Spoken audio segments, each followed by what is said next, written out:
you have a recorder on your phone, Greg? I think I've got it in mine, I'm just not sure where it is.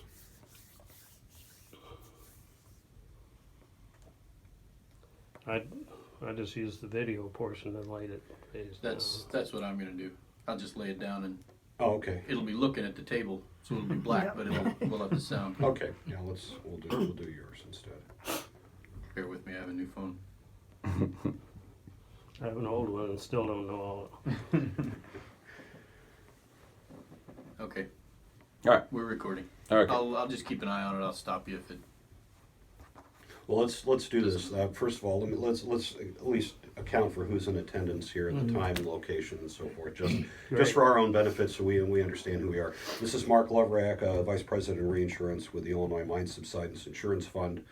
We are meeting today with Mr. and Mrs. Vineyard at the agent's office in Belleville, Illinois. It is 11:07 Central Time AM. Date is January 29th, 2019. Present at this meeting, if you could speak to who you are so we have a full accounting of everybody here. Bryce, I'll start with you, and then if we can just go around the table, please. Bryce Kemmer with the Illinois Mine Subsidence Insurance Fund. Andrew Allen with Steck Cooper and Company. Christine Vineyard. George Vineyard. Dan Rudolph with Nationwide Insurance. Greg Gallagher with the Mine Subsidence Insurance Fund. The purpose of this conversation and this recorded statement is to have the Illinois Mine Subsidence Insurance Fund provide a value-added, for lack of a better term, conference with the Vineyards and Nationwide to further explain the issue of causation as to not mine subsidence affecting the Vineyard property with regard to a claim that was submitted to the fund from Nationwide Insurance.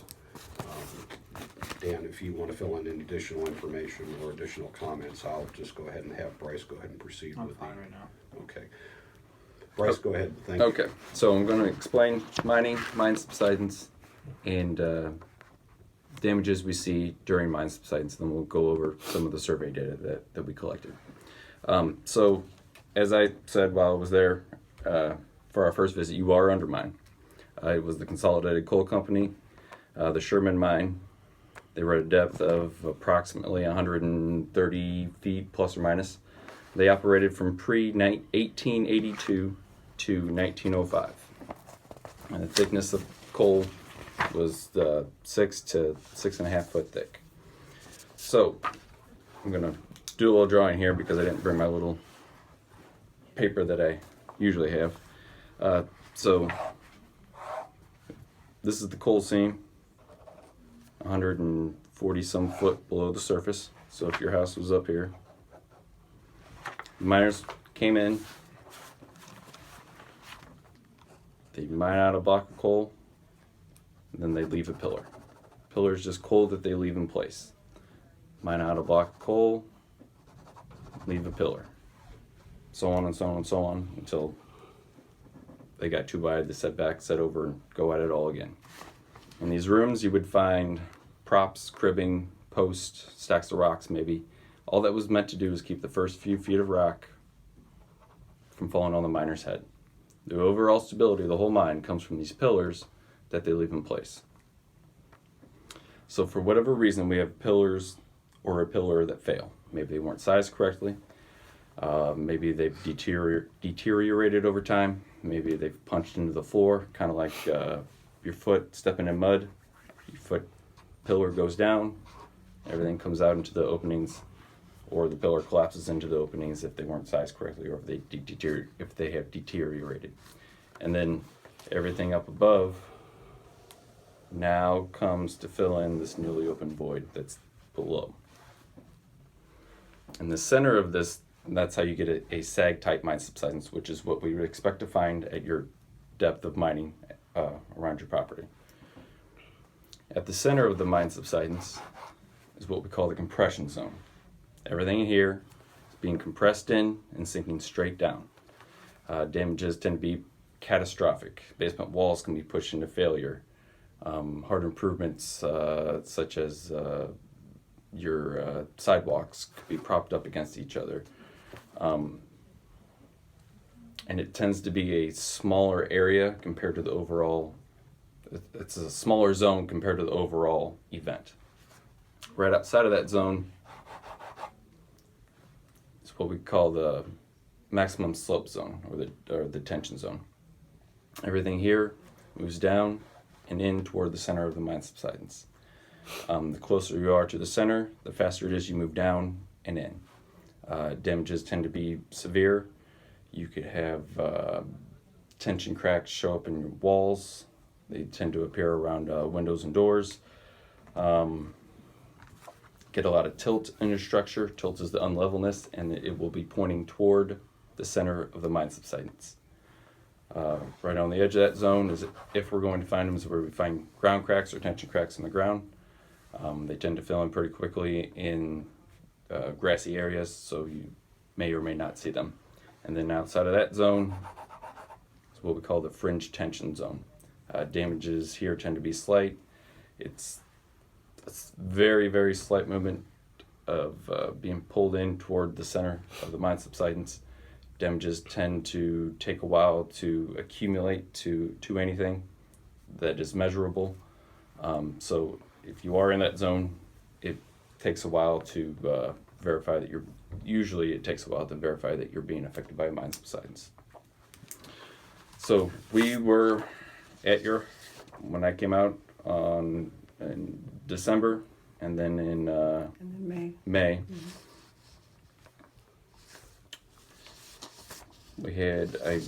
I was there and double checked all the damages that I had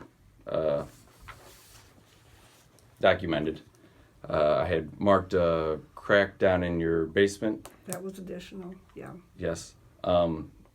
Well, the one I'm not talking about the one in the back room, I'm talking about the one under Right, the carpet. I'm talking. Under the pool table. Yes. That was the additional one. Yes, there was and I have that written down here. That was something that I had found, or you had told me about on the second visit.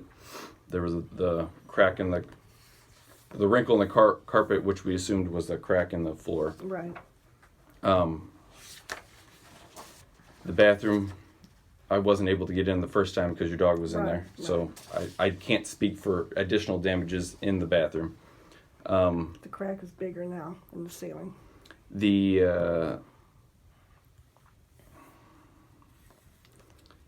Your door to the kitchen, The tiles there it wouldn't. separated.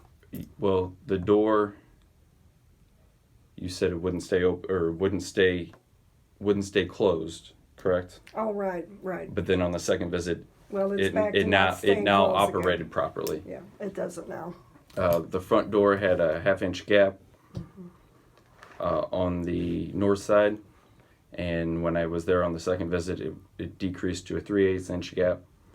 I think that was most of the changes that I had seen, other than there's some other hairline cracks in the foundation that looked to be approximately the same. So those were the changes and damages that I had seen. So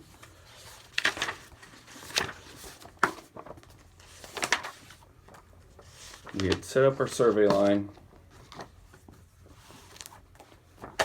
We set an SP in your front yard and a settlement point in your front yard, which is what we call SPs, in your front yard and your backyard. Your front yard SP came up in elevation by, I believe it was about 1/4 inch.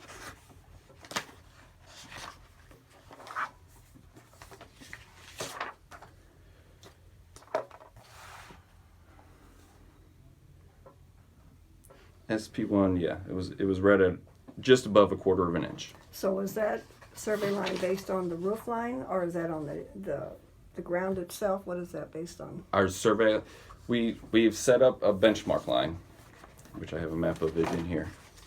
We set up a benchmark line. We used power poles. It looks like we used all power poles. A PK nail in the Power poles. What's a light poles or the wooden Utility pole. utility poles. There are none. We don't have any. We have You don't have any, correct, you don't have any in front of your house, but we started on North 36 and Sullivan. Florine streets. So Okay. if you're being affected by mine subsidence, we want to start our benchmark line out away from any effects, so that way we have a solid start point that's not going to affect any numbers when we get to Closer the to house home. in, Yeah. in question. So we set up our benchmark line. We had 1, 2, 3, 4. We had 5 benchmarks that were power poles, utility poles. We had a PK nail in the concrete. I believe it's in the curb, and then the 2 settlement points that I had set in the yard. Those are 10-foot deep, 5/8 inch diameter steel rods that are 10 foot down into the ground. They're to detect any deeper ground movements that may be affecting your house. So How the do yes, you read them? How are those read? how the elevations read on them? Well, you're right. They put a lug into the utility poles. Then they have an insert they screw into it, and then they set their invar rod, which is their measurement rod, and they read the elevations off them. They run a level loop here. The first time they run a level loop to the house and then back to make sure that it closes within a specified amount. And then they shoot all the pins on the house that we installed and the settlement points in the yard. During their second survey, they run the same benchmark loop, and if it should close, or they should get elevations that they had previous, and then they shoot the settlement points and the pins then again. So if it closes, or if it checks within their last survey, then they don't have to run it. They don't run it back. That's just standard practice in the survey world. So we ran our benchmark line, shot elevations on everything, and then these are the results of our survey. So we had our settlement point in the front yard, which is SP1, came up just over 1/4 of an inch.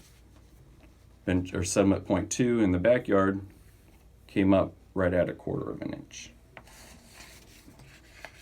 Pins 1, 2, 3, 4, and 6 all had upward movement, some 1/2 an inch.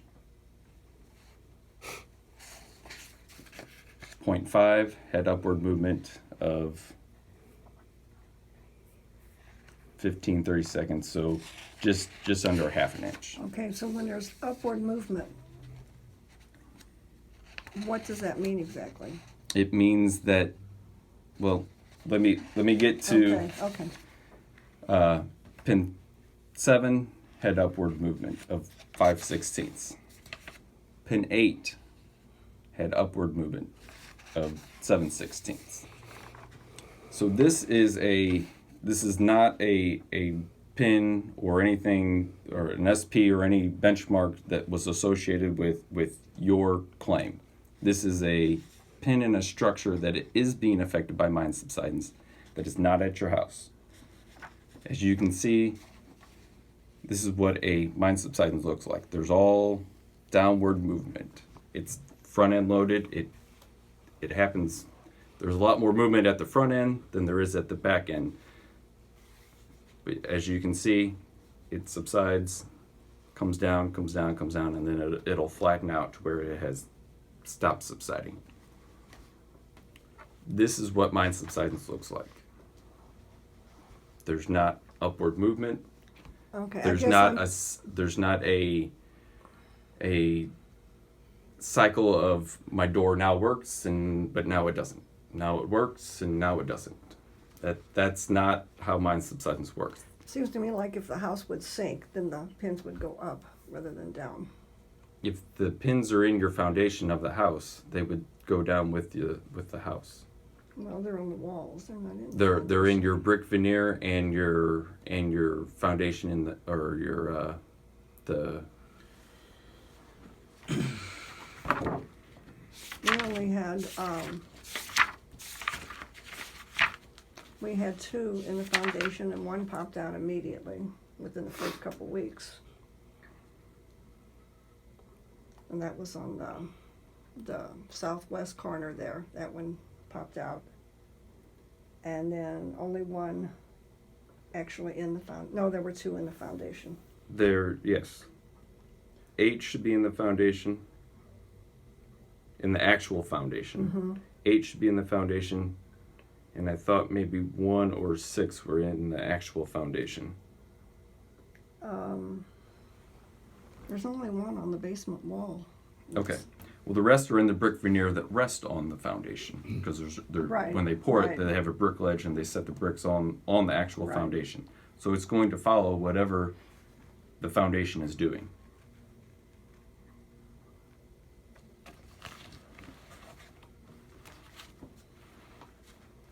It just seems. What was the time frame on this one? From here to here. 1996 to 2018. Okay, and then that leads to another thing. Okay, let that me see this thing. We have recently found out from the neighbors Just hang on. that this has been going on at least since 2009. What has? The same movement, when they Well, mud jack those. Hang on. Okay. 2 previous All owners right, that's ago. 96. And I don't know what it went on back. This This one isn't started in 96. this isn't this isn't at your house or I know in that. the I know neighborhood. that. Okay. Okay, let me finish. Yep. This started in 96. I don't know exactly when ours started, but when you were there in May, you came out of the house and you looked down at the sidewalk. You'd been there twice already. You looked down at the sidewalk and noticed that it had been mud jacked. You turned around and you asked her, when did you do this? Right? I asked when You it remember was that done. conversation? Yes. Yeah. And you were there twice, didn't see it. And that's part of why I'm here today, because there's a lot of things that I see that I don't know what you were doing, but you didn't see them. From 17 to 18 here, the movement is minimal. Correct. We don't know what happened prior to this. We know that in 2009 there was movement, and it was enough to where, actually, I think that's why they left. I'm sure it is. But, you know, That's when Yeah. they had mud jacked the sidewalks and the You know, driveway. Right. And then they had to have the whole 2-story chimney we had a rebuilt. chimney that they had to disassemble, and they totally rebuilt, and now there's a gap underneath it of a ½ inch, which I stuck a shim in there, you know, and he questioned that, and he didn't like that. But, you know, if this is on me, I don't want that damn thing falling over. You know, because it's gonna cause considerable damage either to the roof or my deck or whatever else it's gonna land on. So, Well, and when you first took the so, first you know, this right survey- here means nothing to me. I don't care. Mine is from here to here, and there is movement. You know, I maybe don't maybe disagree. it's just final settlement. Maybe I it don't wasn't disagree. a total collapse of the pier that you're talking Well, about. maybe it was Maybe it's down just starting to in the slide. backyard or in the street or. I don't knows? disagree that there's movement, but there's upward movement. You don't get upward movement with mine subsidence. You have downward It movement. says in there that you can. It says that you is have like- you have downward movement, It says it'll put downward displacement. spots up. Okay. Yeah, the statutory definition requires continuous downward movement. It's a progression, like I said. And Bryce had already mentioned as well. Bryce, go back to the settlement points or the SPs. I mean, that's also an important factor to look at as well when you're looking at this. Go back to the issues of those pins that are now conceptually or conceivably lower than your foundation or your footer. Is that Well, accurate? the SP though, the The pin SP. is in the foundation or in the brick veneer itself. Correct. No, I'm talking about the SP itself. Right. That's So the SP are is in in the earth. 10 foot The into sensors. the Yes. ground, Yeah. and your front yard. Front yard is approximately 3 meters higher than your backyard. Yeah. So the importance of those pins are conceptually or theoretically, those pins are the items that would be closest to the failing mine. In other words, if your house is moving and those pins aren't moving, then there's nothing going on at the mine level, is that correct? Correct. So those pins have to move first if the mine's failing, because they're the closest to the mine other than your foundation.